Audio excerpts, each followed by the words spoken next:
Yeah, it is another episode of the Autumn Windbags. RJ Clifford, Juan Soto. 19 days away until the Ravens come to town. Week 1, Monday Night Football, first real game at Allegiant Stadium with fans. So next Saturday, I'm going to be in Vegas working. I'm going to be in Vegas working this weekend. But next Saturday will be the very first college football game ever played at Allegiant Stadium.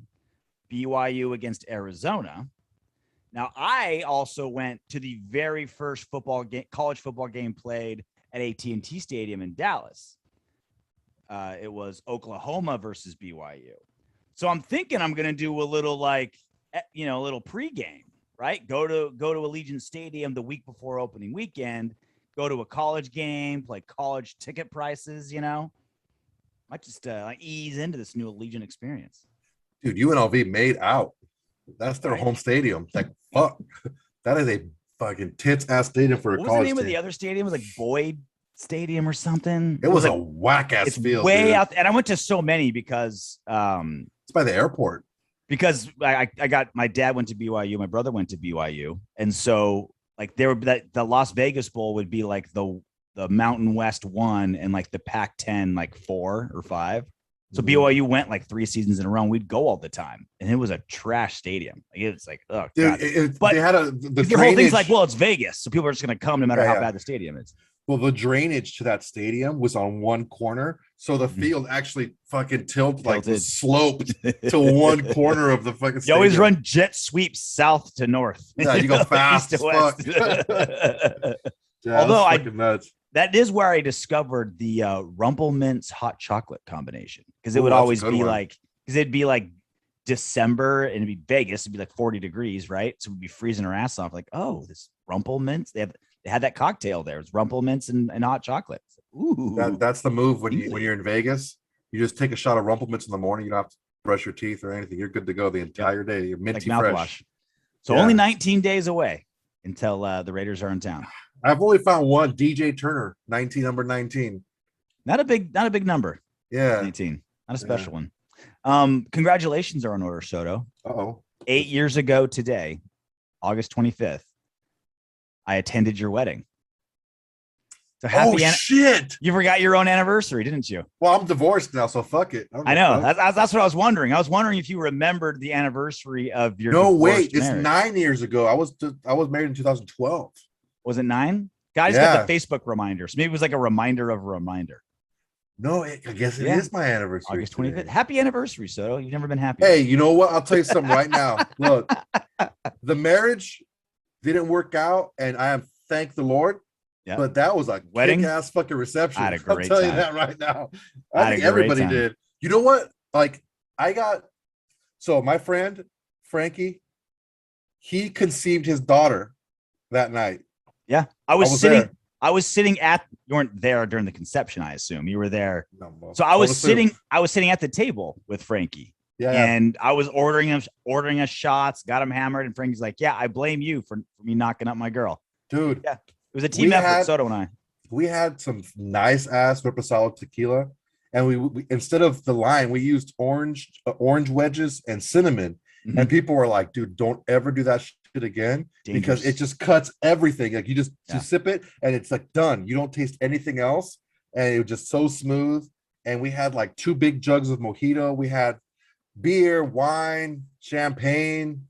I like to say I remember, but I don't. I got like 6 phone calls the next couple of days from female friends and family members of mine they were trying to bang me for money because they're like, dude, that cobblestone walkway from like the venue to the hotel, like you ruined my fucking heels and blah blah blah. I'm like, listen, homie, my wife went down.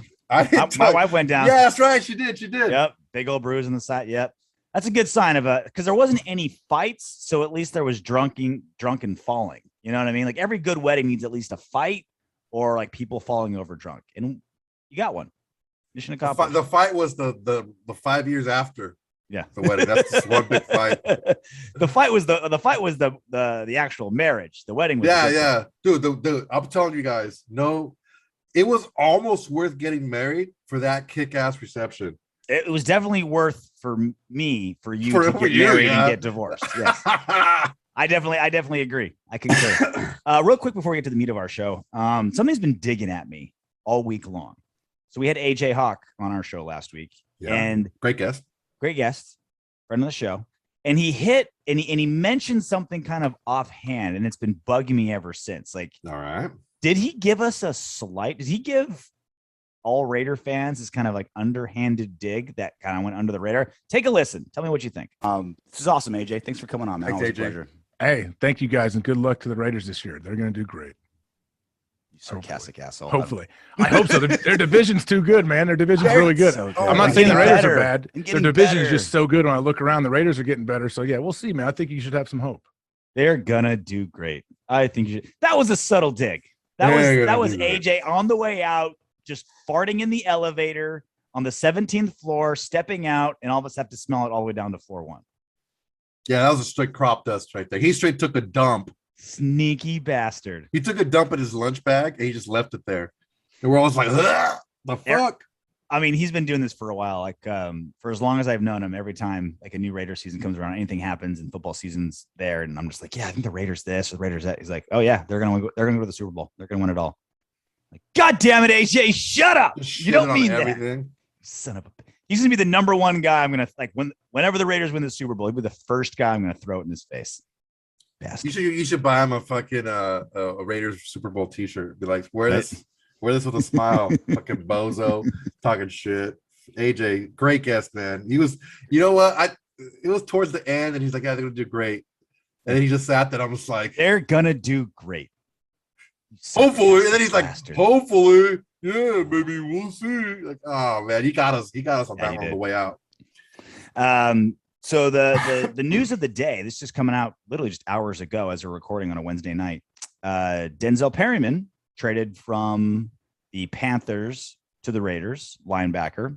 He currently has a 2-year, $6 million deal. Only $990,000 of that is guaranteed for this year. So pennies comes to the salary cap.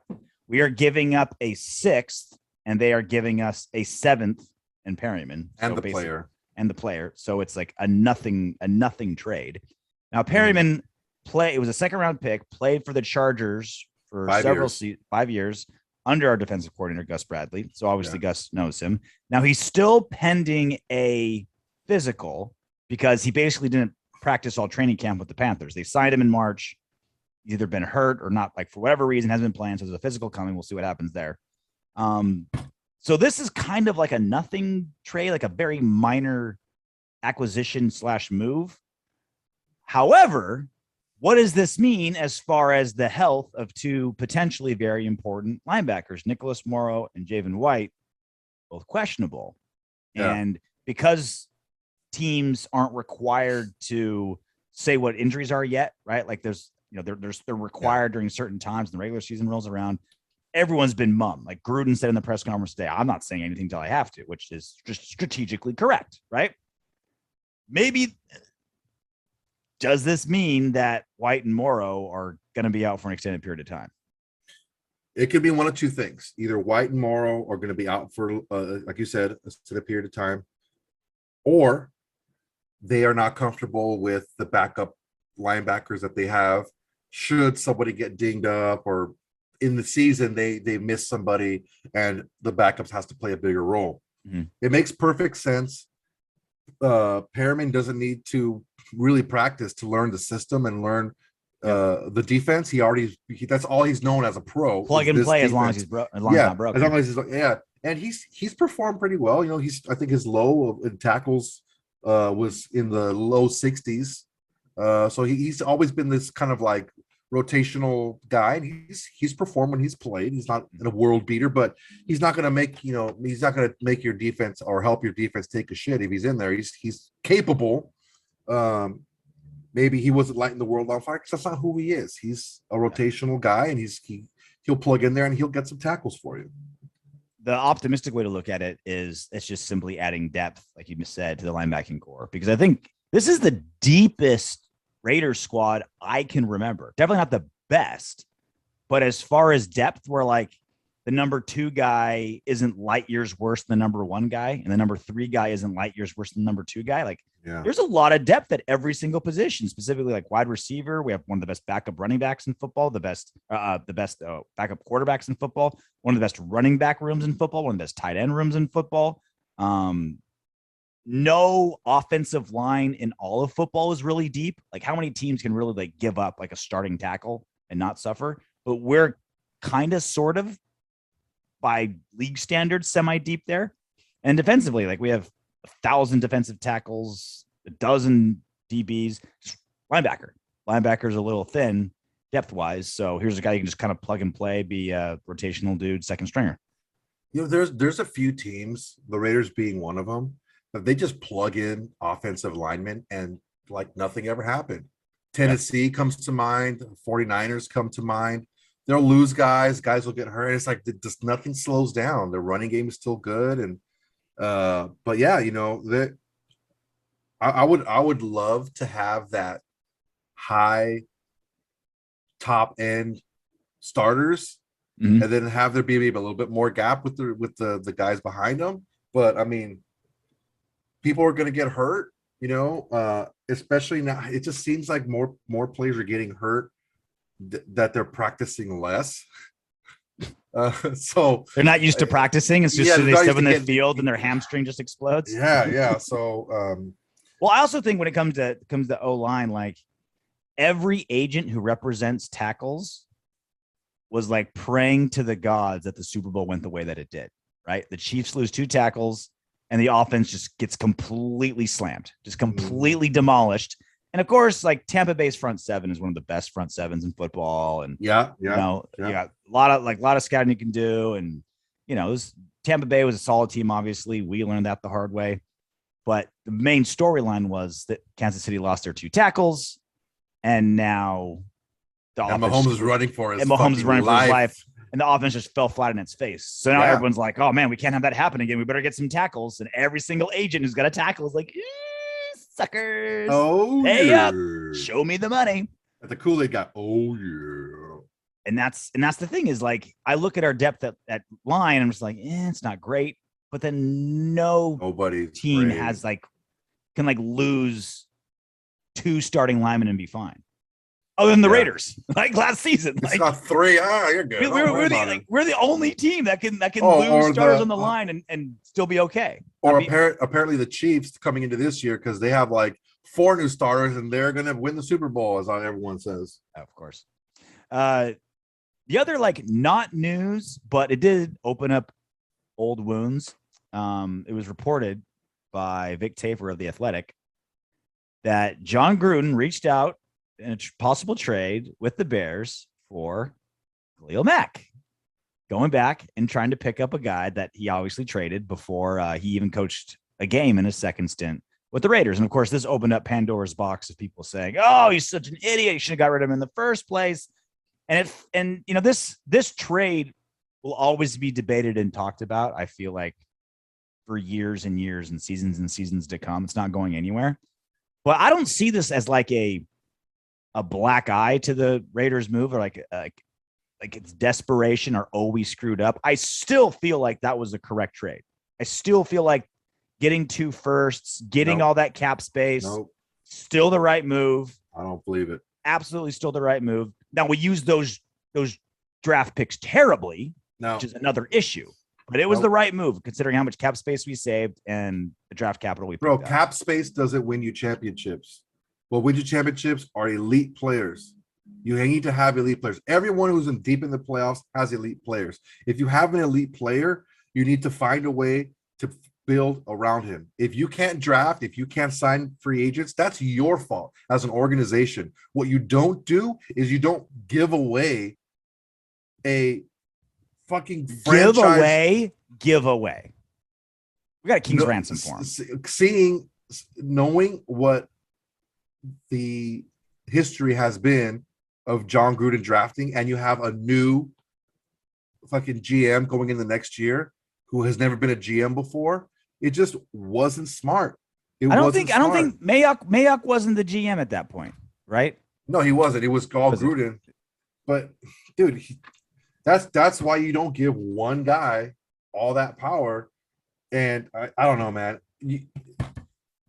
The thing is you can't 4 and 5 away to a championship. You need to have those elite players, and when you have one who's a special talent, they don't come around very often.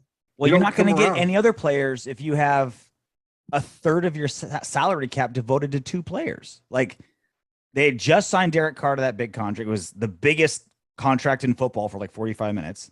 And then, according to Mark Davis, they offered Khalil Mack enough money to make him the highest paid defensive player in football. He still said no. And so at that point, it's like, let's poke some holes in that. Making him the highest paid defensive player on paper is one thing. Mm-hmm. Offering him guaranteed money, because that's what the players want. Sure. They want the guaranteed money. So that's a whole different thing. So let's just not there could be gray area be the main thing. So that's a big gray area. There could be gray area. And that's one of the things that's been talked about. And whether you want to believe it or not believe it, that's one thing that's been talked about was the guaranteed money that Mac wanted, and they weren't able or weren't willing to give him that. So let's say they had to money. give him even more than that, right? You can't build a team when a third of your salary cap's on 2 players. You can't. Like, you can't win that way. That's why, like, you said the exact same thing. You're saying the exact opposite thing of what you're talking about now when you're talking about signing Carr again to a big fat contract, because hey, the cap's going to be going up. They're getting all this money for this. So you can't have the highest paid offensive player and the highest paid defensive player. We didn't have the highest offensive player. Yes, Derek Carr was. He had just signed his extension. He was literally the highest paid player in football. But if you want to do that, that's fine. If you want to give Derek Carr that money, fine. Derek Carr was never the best player. He was never an MVP candidate. He was never an MVP candidate in 2016. He absolutely was an MVP candidate in 2016. Okay. And he would have been MVP candidate this season if our defense wasn't literally the worst defense in Raiders. Oh my history. God, RJ, stop with the defense. You keep doing this. Just stop it. Let's separate Carr's production for what it is and not talk about wins and losses. Okay. He had a good season, but he was you number don't. 10. And other people did. Other are just like you. I'm talking about Carr and his production right now. I'm not shitting on it. He was a 10 or 11th, depending on what you look at, 10 or 11th ranked quarterback. You don't make that guy the top fucking paid player in the NFL. You got to be the guy to give him that much money. Khalil Mack was the guy. So you would have let Derek Carr go and kept Khalil Mack. Sure, I would have. That's ridiculously stupid. Okay. The quarterback is a 10 times more valuable position. It's a quarterback league. There's plenty of quarterbacks out there. No, there isn't. There is not. The Colts can't find one. The Bears have been going through like a quarterback drought forever. Like, it isn't. There are all these quarterbacks floating around everywhere. How many Khalil Macks? How well have we done replacing Khalil Mack? How well did we do with Khalil Mack? We had one winning season. Look, you're bringing in things that don't make a difference when you're. It does, because look, remember this. Derek Carr statistically had a better season this last season than 2016 by almost every metric. Not everyone, but passing yards, touchdowns, like the best ever and better than 2016.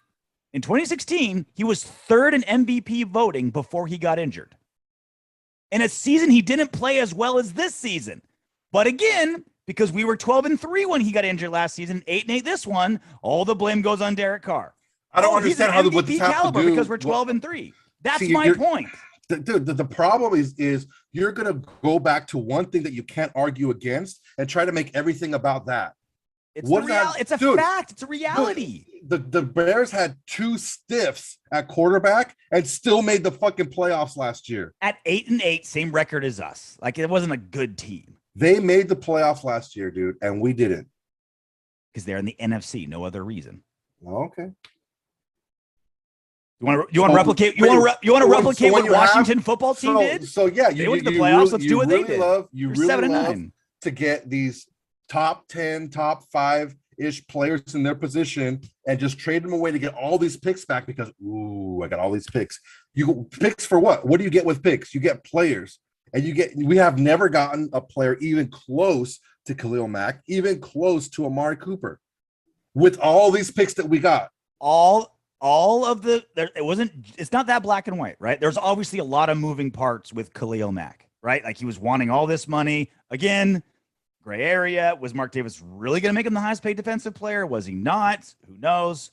He wouldn't even talk to John Gruden, whether that was Gruden's fault or Mack's fault. Who knows? We had just signed a quarterback to the richest deal in football for like a split second before the next guy was richer. Like there was a lot of moving parts. And I cannot rationalize having the highest paid defensive player in football and the highest paid offensive player in football. We had and still being able to build a team. Other year with him under contract, and we had two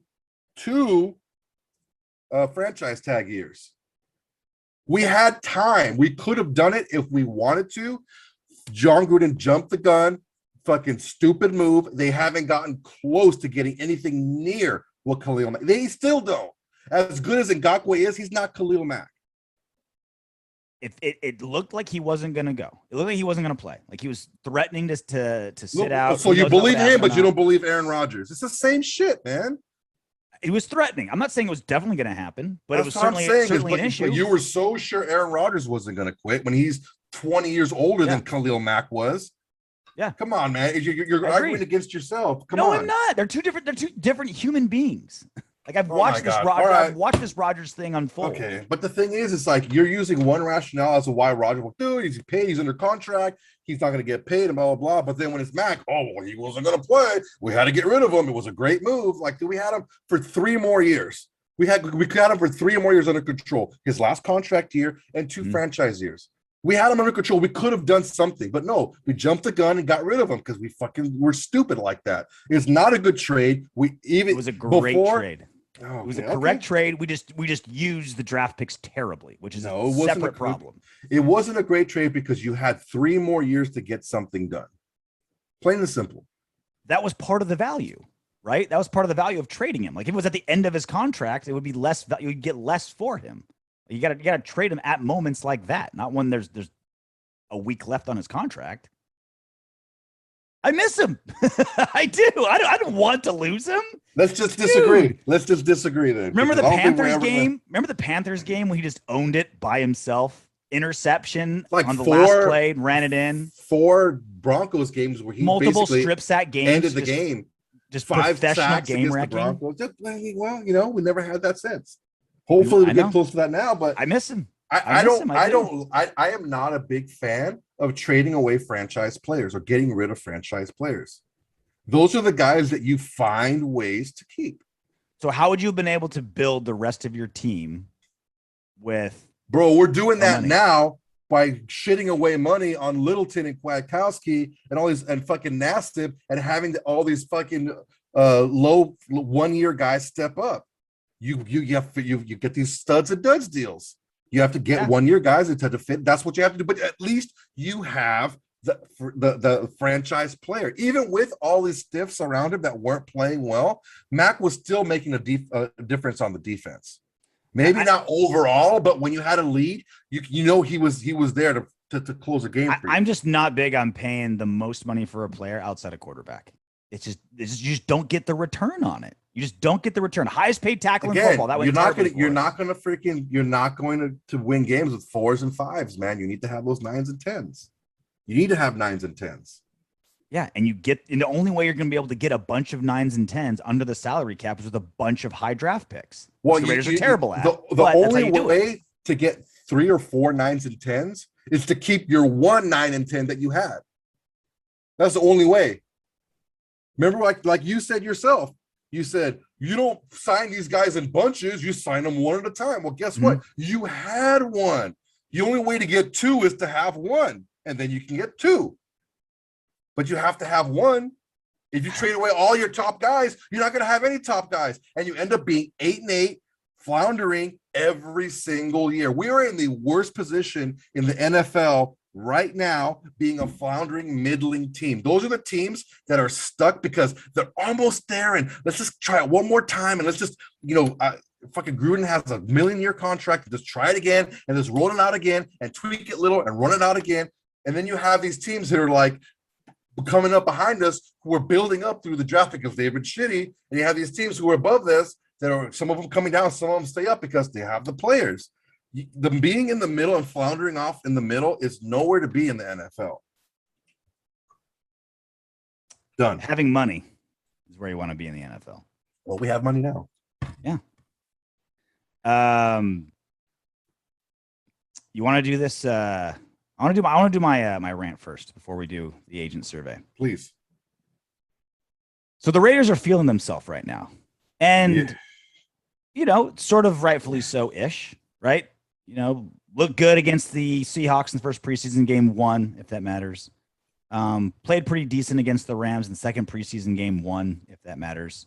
We heard all those stories of the joint practices where the Raiders looked fantastic, specifically on, was it Wednesday, the first day of the 2 joint practices. This was last week. Thursday was the Royal Rumble day. Yeah, Thursday was the fight where it all fell apart, which was awesome. Fights with S, fights.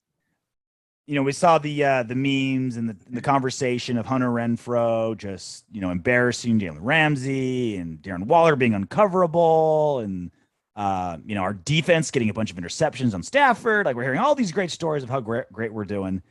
And everyone's feeling good. Everyone's happy about it. And to me, it feels like we are feeling ourselves way too much.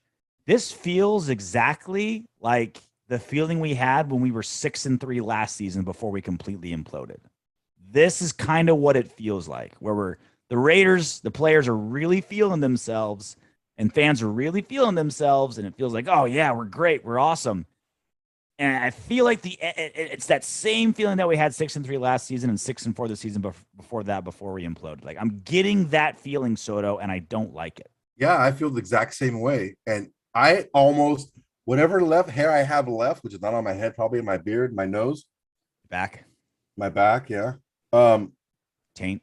I got the Manscaped for that. Oh, that's true. We'll get to that in a minute. So when Crosby was saying, "Oh, I feel like more in a leadership role. I'm not going to let what happened last year happen again this year." Well, you let it happen last year and it happened the year before, and you were on the team then too. Yeah. If this happens again to us, it is an organizational problem. Top down. Everyone's responsibility. And it starts off with Mark Davis, with his blind commitment to Gruden, keeping him around, even though if it happens 3 years in a row, you have a late season collapse. We were killing Gruden for keeping Gunther for that 3rd year, and now we'd have to kill Mark Davis for keeping Gruden around, because it all falls at the feet on the field. It falls at the feet of Gruden. And because Gruden is still there, that then falls at the feet of Mark Davis. It's hard because I feel like Gruden still needs to be the head coach. It's just him having control of personnel is what ruins it. And you can never go backwards with power, right? Like, you can't take. That's why he's got to go. If it happens again, he's got to go. Like, Mark Davis can't take the GM response, like the true GM power from Gruden and give it to Mayock. Like, that's just a recipe for implosion, right? You could if it was backwards and you could fire Mayock. I could say Mayock had true GM power. You could fire him and give it to Gruden. Like, that's a power structure that can happen, but you can't go backwards on that. So you giving John Gruden the farm day one, you're stuck with it. You can't go back. Yeah, this is the argument that we're having when it comes to Gruden basically being the GM the first year, and then hiring Mayock because he's just going to be a puppet, because Gruden already had that power. He's not going to want to give it up. Everything we know of John Gruden and his ego, he's not going to want to give up any of that control. So it's a tough situation, man. It's a tough situation, and that's. I mean, I said it again. I said it last week or the week before, excuse me, when Rory was on. That if we have these busts and stuff happening again this next year with our draft picks and you know, young guys that are supposed to be, you know, cornerstones to our team are not panning out, we could be looking at a teardown in 2 years. And you guys laughed in my face when I said that, but look at it from this perspective. You have, if the young guys don't step up this year, we're not winning games. It's just plain and simple. Our team is built around our young guys, or we're littered across this roster being the guys to produce, because we already know what we have in our backups. And let's just cut the shit. Those guys, that's not a playoff, deep into the playoff winning team. Mm-hmm. If those guys are your guys, if those are your main guys, those are good backup guys, good role player guys who played their little sections to number 2s and 3s and stuff like that. But if you're young guys, so you have in those positions to succeed, don't pan out, you then look at Gruden for not being able to select and to develop the young talent. You look at Mayock for the same reason, and then you look at, you know, Mark Davis for not pulling the trigger and being, look, this is not working. We tried. It was a nostalgic thing. It's a good thing for the Vegas move and to create all this buzz, but it just didn't work out on the field. We're just spinning our wheels. We're not getting any better. Another couple of years, man, I'm telling you, you're looking at, if I'm not saying that we should do this or anything. I'm saying that if we keep going on and we keep doing the same thing, spinning our wheels, being kind of a, you know, 9-7, or 9-8, I guess, 9-8, 8-9, whatever type team, barely missing the playoffs. This next couple of years, it's going to be a shutdown. It's going to be Gruden's gone, Mayock's gone, all those fools are gone. Let's start over. Well, yeah, if Gruden goes 6 seasons of the playoffs, like, I hope they figure out a way to get rid of him. Like, he's got a guaranteed 10-year contract. Like, there'd be, you know, some kind of buyout, or hopefully Gruden gets so sick of losing that he wants to leave and doesn't. I will get ravage the Raiders blind. The filthiest chick on the strip. Be like, look, figure it out, get it on tape. Let's find a way to get rid of this guy. Find a way to get rid of this guy. I need documented proof of the donkey with penetration and proper lighting. We need to get rid of this guy somehow. Just something. I mean, and this is, of course, if we give like another like two seasons of losing seasons, right? Then you know, there'll be calls for Gruden's head very, very loud from even his most loyal supporters. But yeah, I'm not trying to be a Debbie Downer here, but I mean, it's something that we do need to be conscious of, because although the expectations are not there from the rest of the league by any means, it does seem like there is internal expectation of that we're going to do a lot better than people say we are. We just have to make sure that translates to the field. Support for the Autumn Windbags is brought to you by Manscaped, the best in men's below-the-waist grooming, the champions of the world. Manscaped offers precision-engineered tools for your family jewels. Manscaped just launched their 4th-generation trimmer, the Lawnmower 4.0. You heard that right, the 4.0. Join over 2 million men worldwide who trust Manscaped with this exclusive offer for you, 20% off and free worldwide shipping with the code Windbags at manscaped.com. It is the thick of August. It is hot. Let me tell you, nice and trim down there with a good pair of baggy shorts on. That's a real feel-good feeling right there. Nice little steady breeze, little upwind. I'm talking like old school, kind of like baggy or short, where you got a lot of space up there. None of these, like, a lot of room, like the old not school, a pair like of chubbies. The Fab Five shorts. Yeah, maybe go a little no chonies for an afternoon. It is a fine feeling down there. Yeah, especially when it gets warm. You got to take a look at a lot of the different products they have to offer. They got that ball, the ball cream, and like the ball powder. Keep yourself from chafing and getting a sauceburn down there. Look, guys, we can be real with this, okay? Mm-hmm. Keep your junk trimmed up. You know, it's sanitary. Keep it nice and clean down there. All the products that I've used from Manscaped have been freaking top notch. So get 20% off of free shipping with the code Windbags at manscaped.com. That's 20% off with free shipping at manscaped.com, and use the code Windbags. Unlock your confidence and always use the right tools for the job with Manscaped. So The Athletic does this NFL agent survey, and they get 33 NFL agents, and they anonymously answer a series of questions. And you get just like a bunch of answers, and you get kind of just like a taste of how agents feel. And they do this with team presidents. They do this with players. Like, they do surveys all the time. This one's with agents, which is a little different way to look at it. It's a bunch of, most of them kind of like skeezy dudes with law degrees trying to, instead of going to an actual law firm and working, they just want to like hang around professional athletes. So you get some egos and you get some guys like that, but you get a unique perspective, which is worth discussing. One of the questions that was asked, one of the first ones that was asked, what do you think of John Gruden's return to the Raiders 3 years into his 10-year contract? Great question. That is a very, very good question for anyone who's in football, because you get a variety of answers. You get insight from their perspective, but you also get a lot of people just puppeting and reiterating what they hear on SportsCenter. And we got some answers like that in this one. One of them that kind of raised my eyebrow. I didn't like this signing even before he coached a game with the Raiders. He should have stayed on Monday Night Football. My experience is he's not honest with players. He tells them what they want to hear, and that gets him in trouble. I've never, ever heard of that, of John Gruden. I have. We actually did. We actually read that. What was it? It was an article that we were looked into a few weeks ago, where Gruden says what he needs to say at the time. And it wasn't specifically towards players, but he says what he needs to say at the time. And he's like a salesman, dude. He's that's what we talked about, him being a salesman.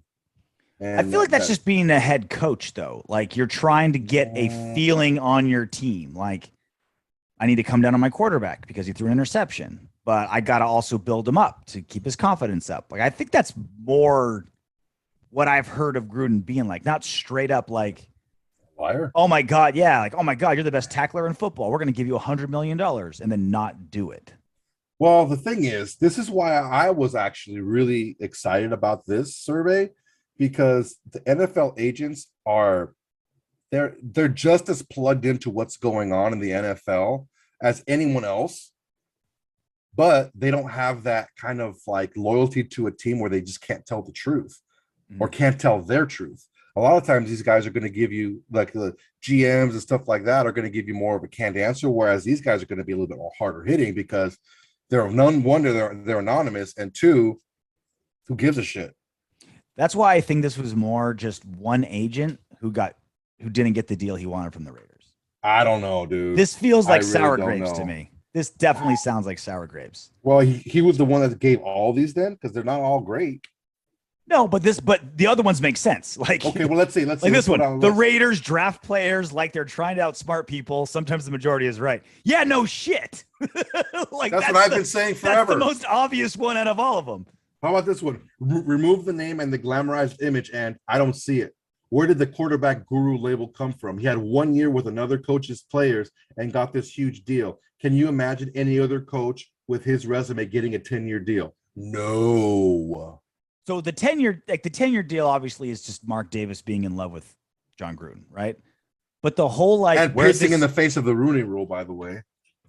The Rooney Rule is a joke. Like, you want him to just like text a black coach just to pass it and go? Like, it's unenforceable. Like, it is a joke. A minority doesn't have to be black.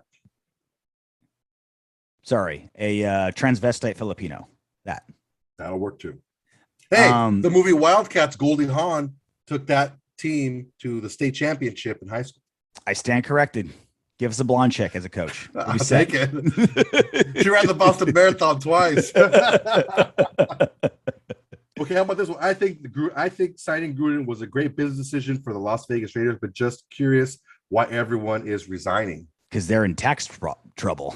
Because everyone's going to go to self-auditing themselves. This is the most scathing. It's a disaster. The game has passed Gruden by considerably in terms of ingenuity, and having full control is problematic. I agree with the last part's true. The last part's true. The first part is not true. He does run a modern offense. He runs a top 10 offense. A really good offense. Dude, you're seeing more teams using fullbacks. You're seeing more teams at least motioning tight ends back to be a fullback. But the thing is if you have the right guy, like whatever. I'm not. And he's running a great offense. He's running a great offense despite his terrible talent acquisition skills. Like, our rookie wide receivers are basically gone last season. he turned Derek Carr deserves a lot of credit for it, but you got to give like Nelson Aguilar went from like a schmuck to a $22 million quarterback in John Gruden's offense. You got to count that.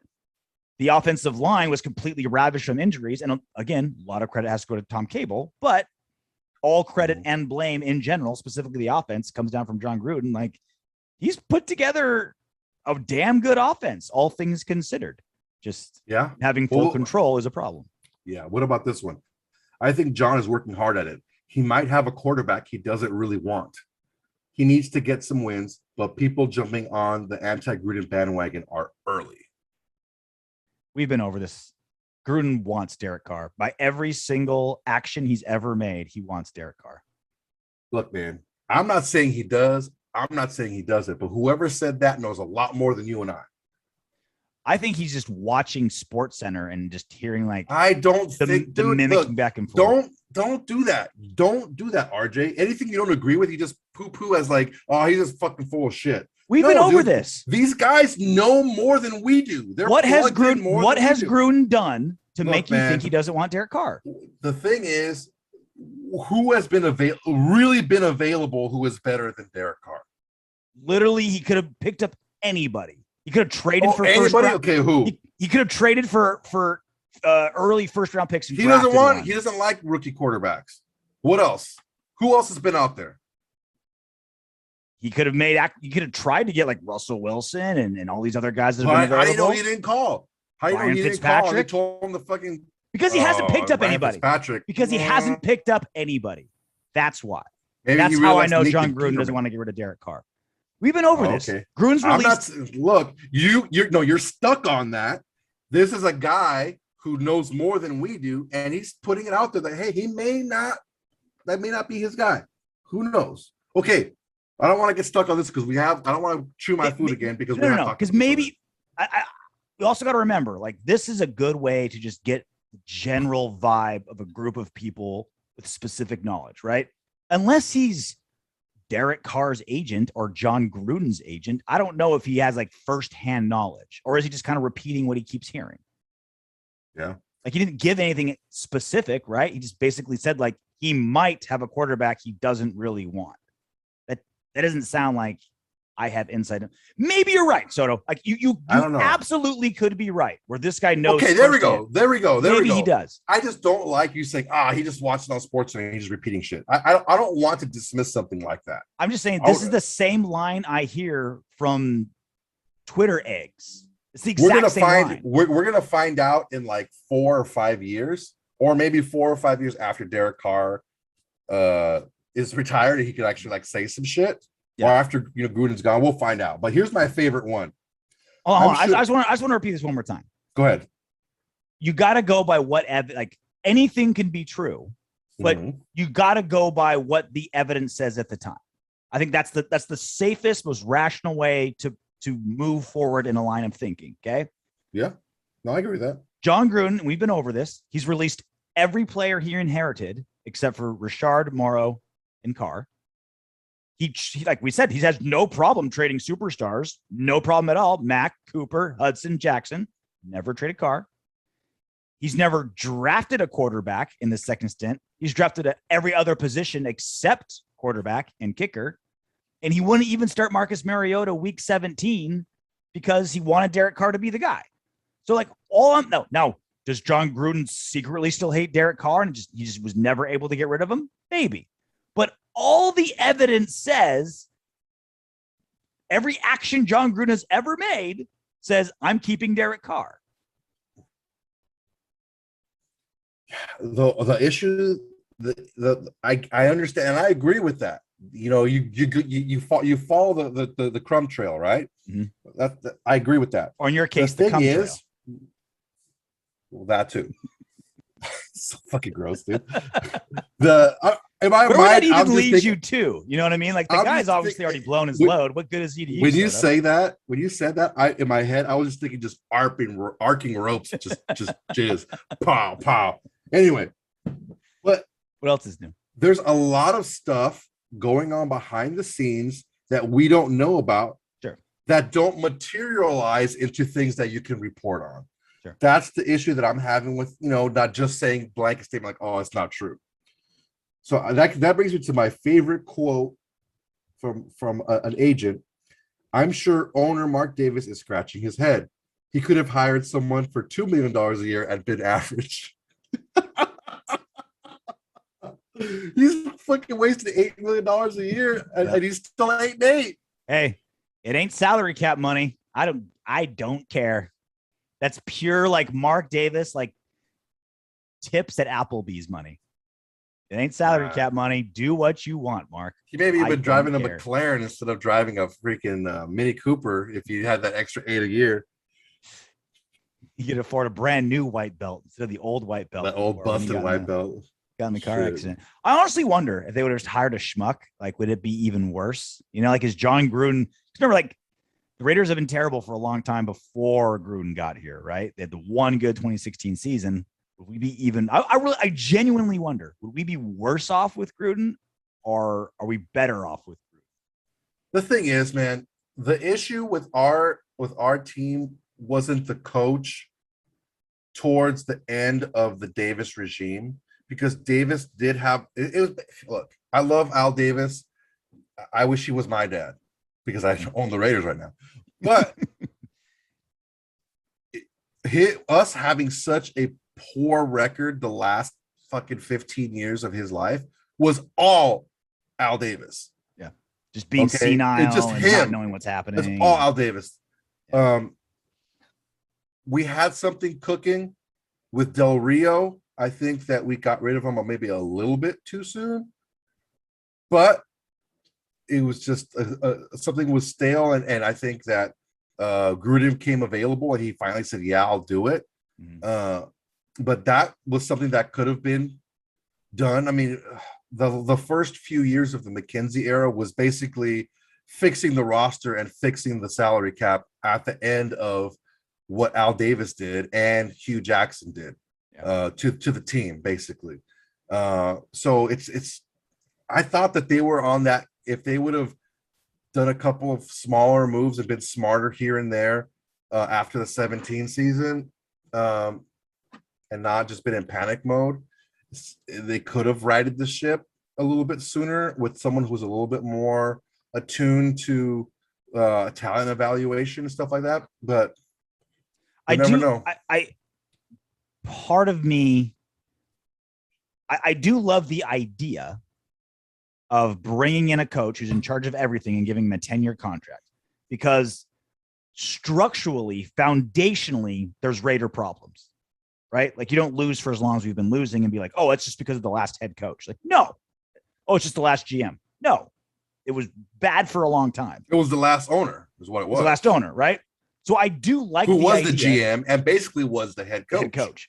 I do like the idea of one guy coming in and saying, okay, you don't need to turn this around in 2 years. Like, you have time, right? Don't like sell the house, sell the house to try to like win right now.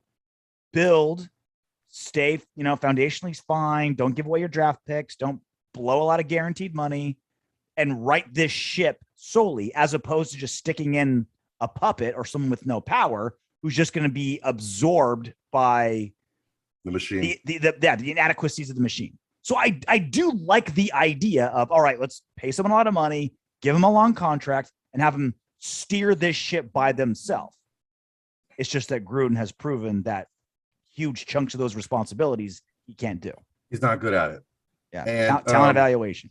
If you wanted to go that long, slow burn route, it would have been the Del Rio McKenzie type route. Mm-hmm.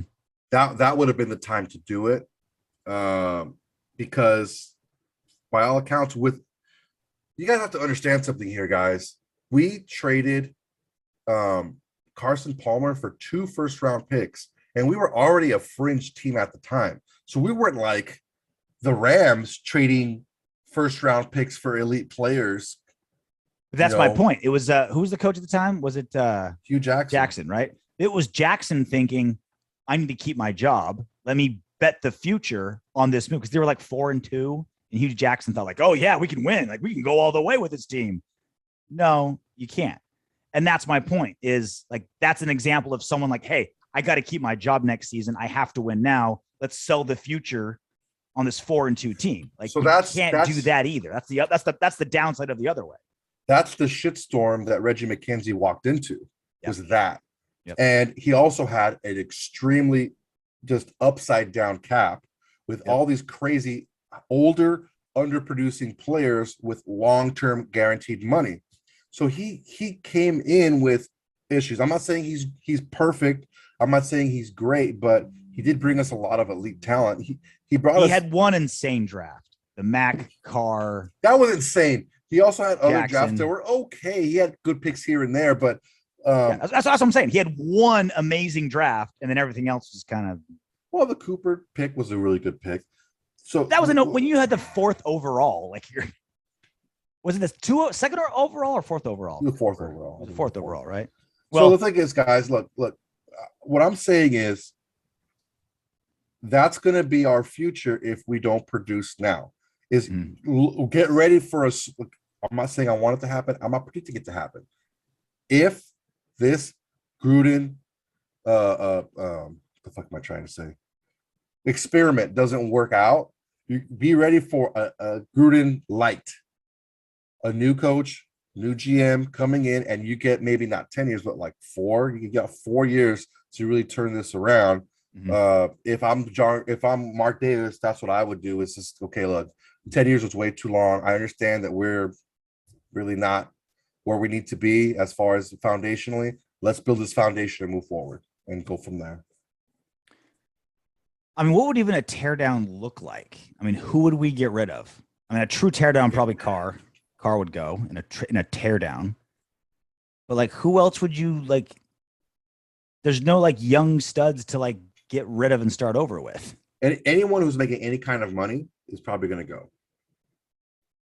Anyone who's making any kind of money will come back for picks, and then we just do what we're doing basically now is Waller will be on the defense. Well, he's also producing.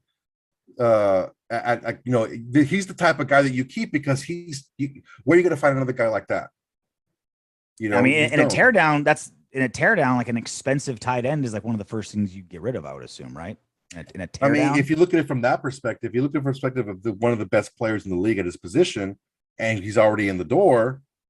I mean, he can make a transition to a new quarterback better. Who knows? I wouldn't do it, but anyone who's making any kind of money probably would have to go for the picks back, depending on what you get back. Because what would you get back for a tight end? I don't know. I don't know what the market is for that. But Waller on that contract.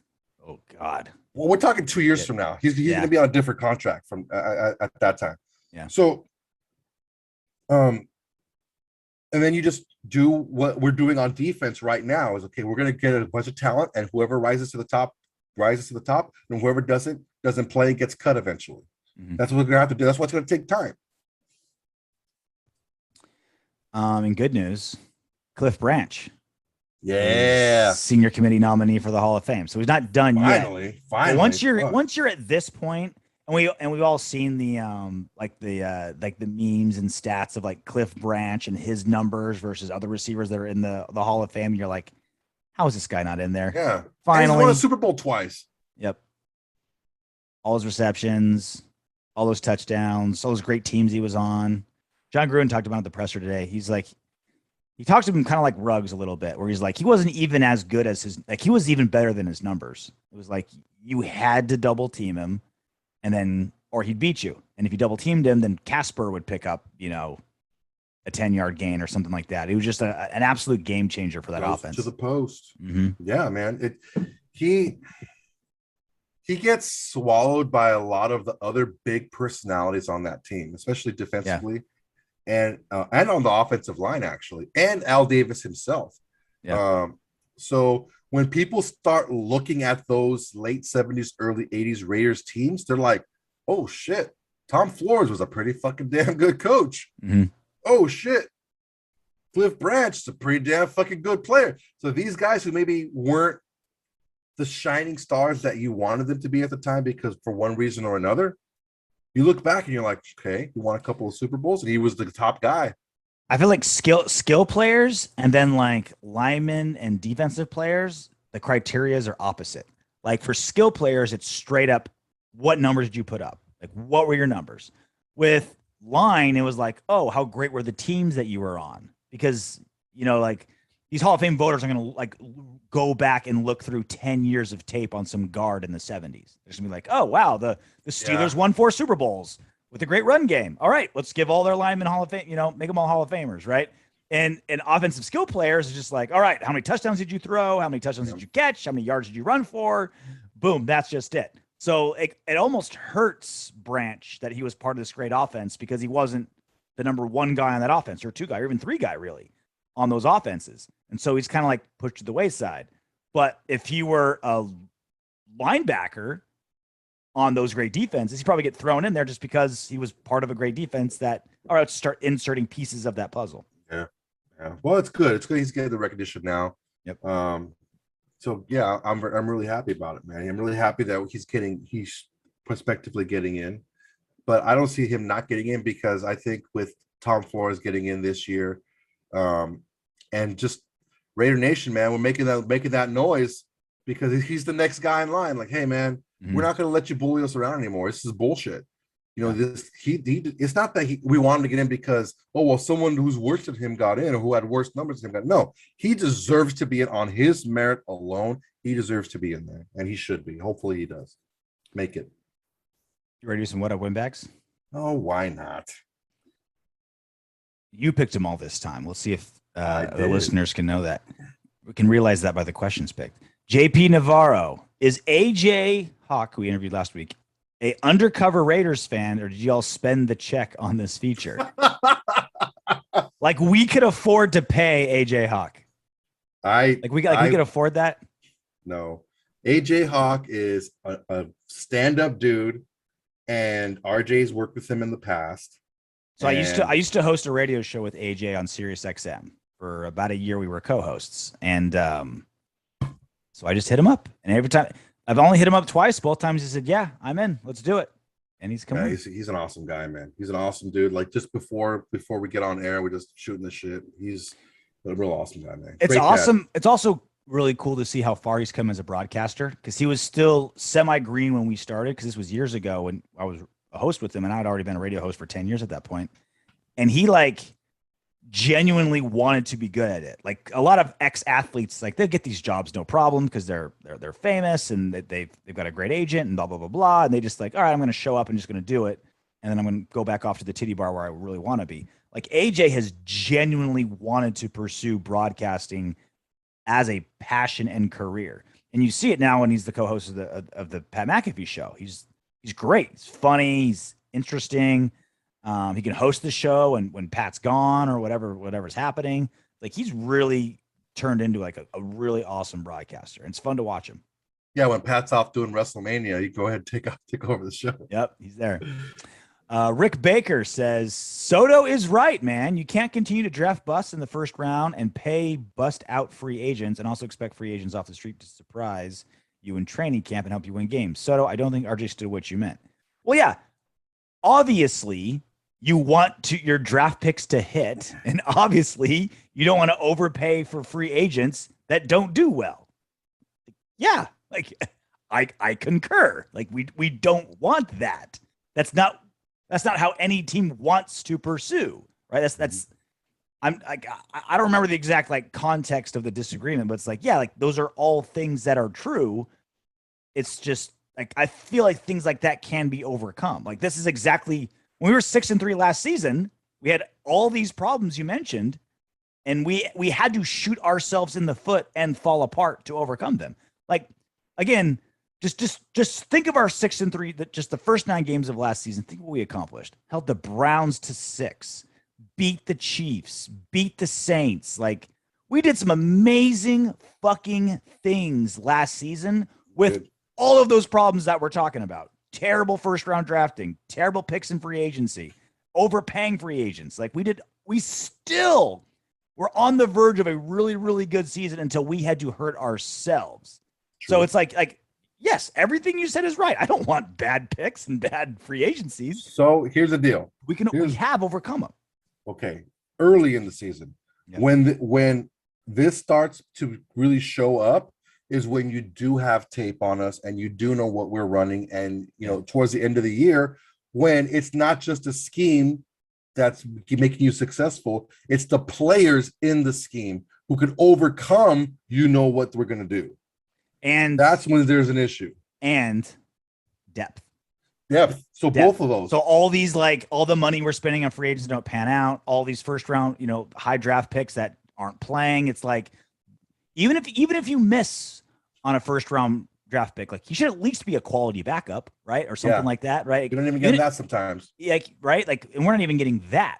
So again, now that we're at a 17-game season, depth is going to be even more important. Yep. And obviously with our 6-3 and then falling apart run last season, that's why I'm so excited by our depth this season. That is sneaky going to be huge when week 14, 15, 16 rolls around. It is going, that more than anything, not a change in attitude, and that's why we're not going to fall apart late season. I think just the depth is going to be the number one reason why we don't fall apart late this upcoming season.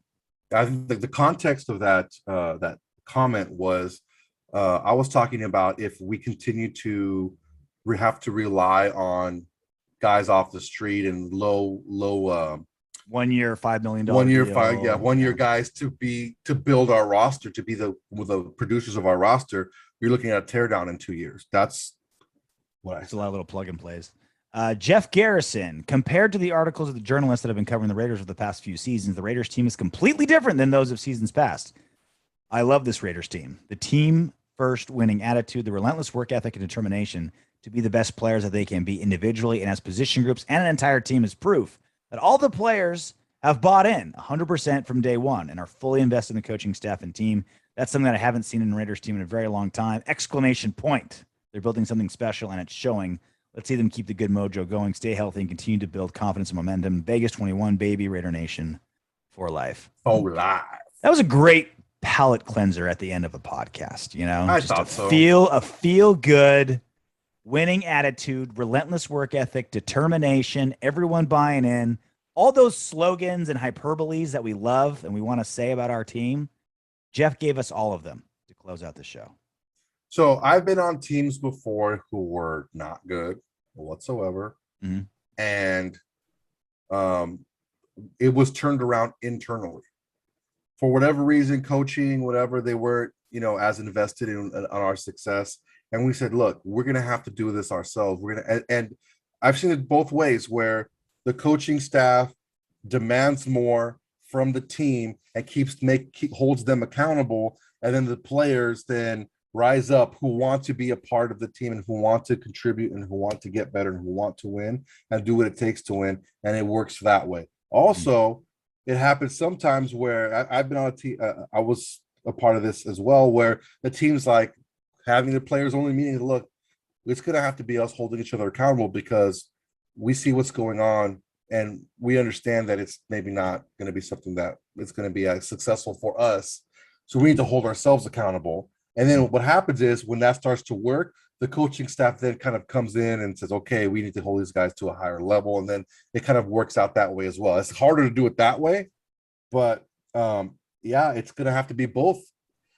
I just don't see, for as much as he yells and screams, 2 years in a row of a collapse, if it happens again, you have to look at Gruden, man. You have to look at him for that. And hopefully there is a big change and we don't let it happen again. And guys like Max Crosby steps up and is more vocal. And we have, some veterans that we just got, Ngakoue and Littleton starts to perform a little bit better and he's a little bit more vocal and hopefully it works out, man. I'm that beaten up dog, I'm gonna bite. I'm gonna bite more. And I have to really trust it to let you get close. And I've been burned a lot as a Raider fan. I know you guys have too. So I really want to see it on the field stretched out over the length of a season to be able to be, all right, these guys are different. I always thought you were more of the dog that would shit in the owner's bed. as opposed to biting, like a little bit more passive aggressive, like really leave your mark. Oh yeah, I'm really passive aggressive. I don't. I'm not like direct in your face at all whatsoever. I say the motion to piss people off.